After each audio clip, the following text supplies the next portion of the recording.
ng ating pamansyon tour dito sa Lilet Matias Attorney Atlo. At ngayon naman po nandito tayo sa mansyon ng mga De Leon. Tara, pasok po tayo sa loob. Hello mga kapuso! Ayan, nandito na po tayo ngayon sa De Leon's Mansion. Pagpasok pa lang natin, ito na yung binibilang natin.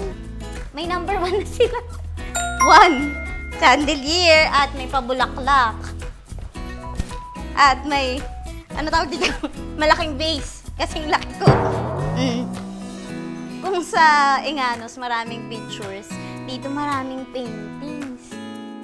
Ayan, nakabilang na tayo ng isang chandelier. At meron din tayong mga nabilang na, oh, daming painting! Parang malapit na nating malaman kung sinong mananalo dun sa kung sino ang mas mayaman, Engano o De Leon. Ayan, ito pa! Chandelier number 2! At ayun pa! Number 3! Tapos plus paintings at lahat ng gamit. So parang papunta talaga sa yaman dito. Tapos ayan o, may mga magugulo dito. Nag-set up kasi sila guys. Ako talaga yung epal o, diba? Busy sila si Direk Nelson, si Kuya Gaylor, si Kuya Joel. O, lahat sila. Si Kuya Yuhan. Ahiyain sila kunyari! Busy sila. Ako talaga yung nakiki-epal dito. Yung naalala nyo yung isa sa memorable din na eksena kay Lilet, eh dito rin nangyari yun sa living area. Noong nanghiram siya ng libro kay Lorena. Tapos, doon niya dinamit niya ulit doon si Ino, tsaka si CRD. Tapos, doon kanina sa entrance, doon yun, una niya nakilala si CRD at nalaman niya nga na abogado din. Ano yun first week yun, na nag-aaral siya sa law school. So, ngayon ko na babalikan. Ngayong tinutour ko kayo dito, ngayon ko naaalala. At ito pa. Dito rin, nag-usap naman si Ino at si Lilet tungkol dun sa kaso ni Ino nung di ba, nagpunta ng ibang bansa si Caloreno at si CRD. Tapos si Lilet yung nagbantay kay Ino. And nangyari nga yung rape case with Trixie. So ito yun. Dito yung eksena na yun.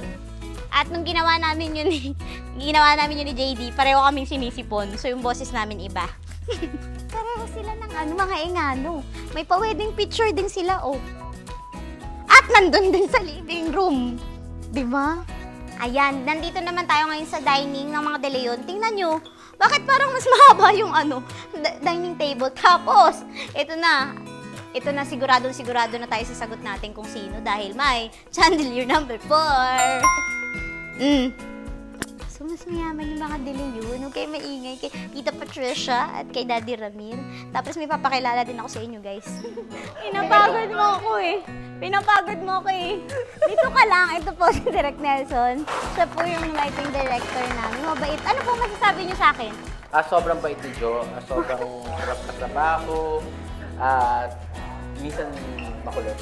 Minsan lang daw Tandaan niyo yan, minsan lang. Ano naman pong memorable ang na-eksena yung aalala niyo dito sa Lilet Matias Attorney Atlo? Yung sa Binondo, yung binasakan namin, umuulan, di ba? Sobrang ganda nun. Oo. Hindi ko rin makakalimutan yun. Grabe. Basa kaming lahat, buong gabi, buong araw.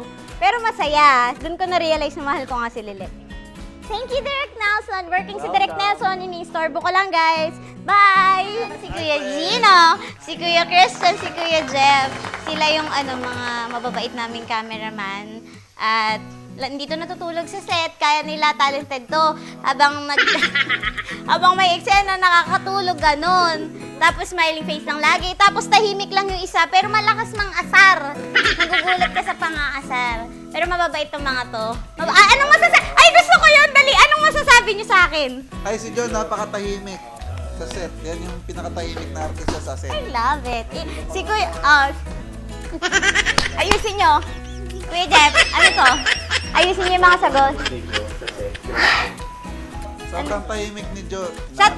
Sa dinami ng nakatrabaho niyong artista, ang ilan ako dun sa favorite niyo? Kung 10 yung the best na artista, pang-konsi ka doon.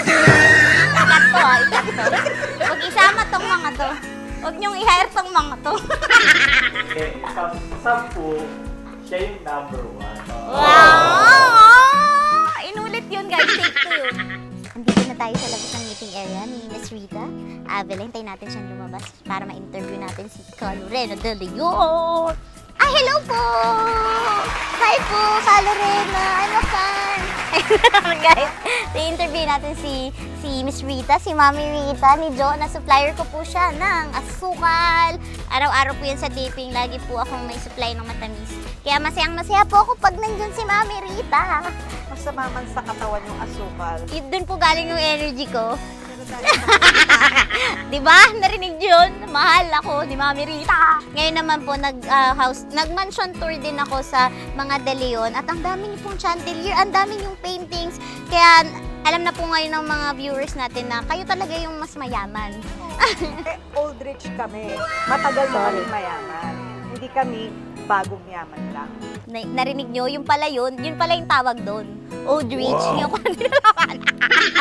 Anyway, may mga tanong po ako pala. Sa dami po ng mga naging anak-anakan nyo sa show, ako na po ba yung number 1? Di ba? Rekta na! Siyempre dahil ikaw yung pinakabago. Oh. Kinikilig ako. Ano ba? Lahat naman, ikaw ata ang favorite. Yes! Oh. Tsaka hintayin din natin kung anong mangyayari sa karakter ni Kalorena kasi hindi ko talaga sure kung love niya ba talaga si Lilith eh. Love niyo po ba talaga si Lilith o merong... Hindi, pare-paro kaming di sure. Sabay-sabay nating malalaman yan. Abangan natin. Abangan nyo yun guys ah.